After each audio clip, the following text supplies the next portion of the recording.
कबीरदास जी कहते हैं, सबसे पहले हमें यह समझ लेना चाहिए कि कर्म सिद्धांत हमारी समझ से बहुत परे है। कर्मों का कानून बहुत गूढ़ और जटिल है। इसे समझने के लिए जितनी गहराई में हम जाते हैं उतना ही ज़्यादा जटिल होता जाता है।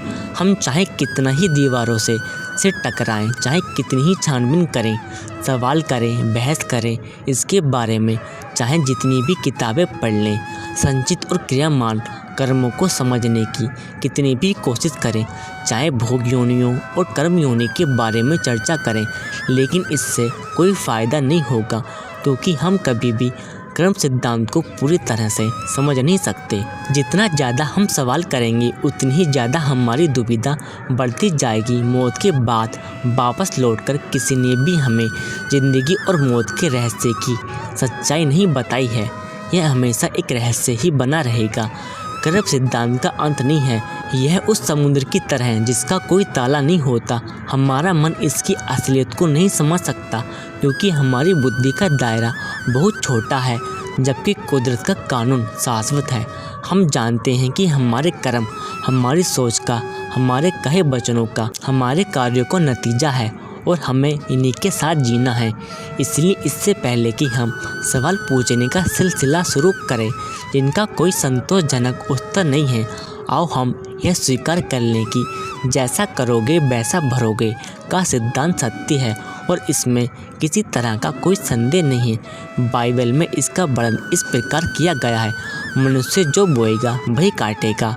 हमें मन की ऐसी अवस्था बनानी है कि मन यह स्वीकार कर ले कि हमारे साथ जो भी हो रहा है उसका कारण हमारे कर्म हैं।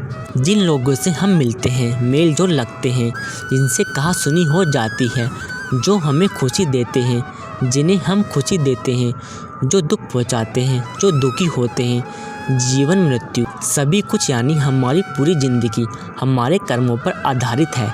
अगर इस बात को हम स्वीकार कर लेते हैं तो हमें अपने हालात से समझौता करने में आसानी होगी। अगर हम ज़्यादा गहराई में जाएंगे तो सवालों का अंतिम सिलसिला चलता ही रहेगा। इससे हमारी उलझन और ज़्यादा बढ़ जाएगी। जिन बातों को हम समझ ही नहीं सकते उन्हें लेकर मन को परेशान क्यों करें। बेहतर तो यह होगा कि हम उन्हें स्वीकार कर लें और उनसे समझौता कर लें। अच्छे भोजन का मज़ा हम यह जाने बगैर भी ले सकते हैं कि उसे बनाने में क्या क्या इस्तेमाल किया गया है।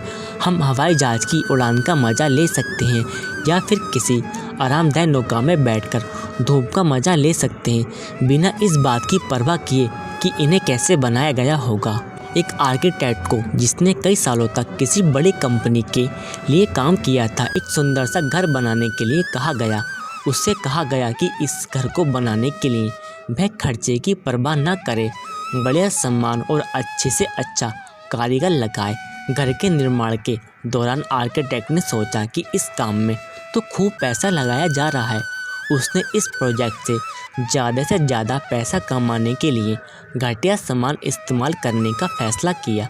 जब घर बनकर तैयार हो गया तो कंपनी के चेयरमैन ने आर्किटेक्ट को घर की चाबी थमाई और कहा कि इतने सालों तक कंपनी के लिए पूरी लगन और मेहनत से काम करने के लिए उसे यह घर इनाम के तौर पर दिया जा रहा है।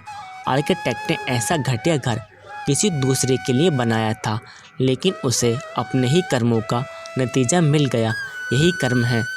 हमने यह समझने की कोशिश की है कि मनुष्य के साथ जो कुछ भी होता है वह उसका अपना किया होता है। दूसरे शब्दों में, मनुष्य अपने भाग्य का खुद निर्माता है। जो आप देते हो वही आपके पास वापस आता है। इस तरह कर्मों का कानून बूमरैंग के नियम की तरह है। यह एक ऐसा अटल कानून है जो आरंभ से अंत तक पूरी सृष्टि को चलाता है।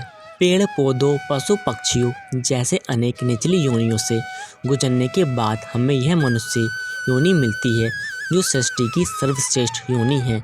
मनुष्य को इस सृष्टि का सिरताज इसलिए कहा जाता है क्योंकि मनुष्य में विवेक है, जिसके कारण वह सही और गलत का निर्णय ले सकता है। हमारे हर विचार से, हमारे लफ्ज़ों और कार्यों से कर्म बनते हैं। अच्छे विचार, सही लफ्ज़ और सही कार्य अच्छे कर्म बनाते हैं और गलत विचार, गलत लफ्ज़ और गलत कार्य बुरे कर्म बनाते हैं। आखिरकार हर मनुष्य अपने खुद के किए कर्मों के बंधन में बन जाता है।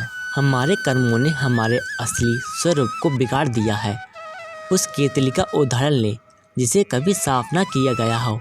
उस पर मैल की परतें जमी होती हैं जिसके कारण वह काली दिखाई देती है।